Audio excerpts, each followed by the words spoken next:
بسم اللہ الرحمن الرحیم۔ قوم نوح اور عذاب الہی۔ علماء تفسیر نے لکھا ہے کہ جب نوح علیہ السلام کی قوم پر عذاب آیا تو اس دن اگر اللہ رحم کرتا، وہ عورت جس کا معصوم بچہ گود کا تھا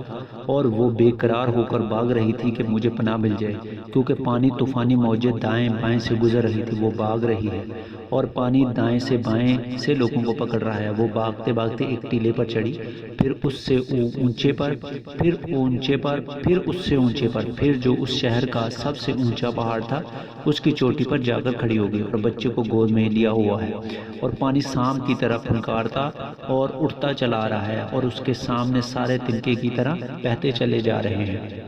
اور اس پانی نے آ کر اس چونٹی کو بھی پکڑ لیا اور ماں کو پاؤں سے پکڑا، اور کوئی جگہ نہیں جہاں ماں جا سکے،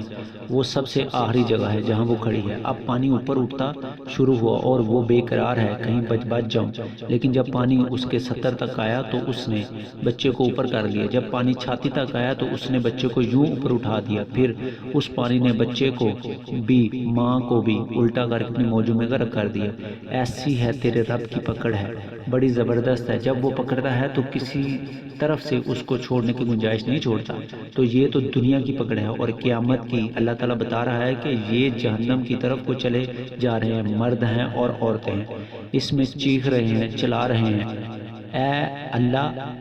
اب اچھے کام کریں گے اور کوئی حال نہیں۔ تین آدمی ایک غار میں چھپ گئے اور اوپر پتھر رکھ لیا کہ یہاں تو پانی نہیں آئے گا۔ چاروں طرف جو پانی کا تماشا دیکھا تو اندر بیٹھ گئے۔ تھوڑی دیر میں تینوں کو تیز پیشاب آیا اور بے قرار ہو کر پیشاب کرنے بیٹھے۔ اللہ نے پیشاب کو جاری کر دیا اور وہ پیشاب کرتے کرتے اپنے ہی پیشاب میں غرق ہو کر مر گئے۔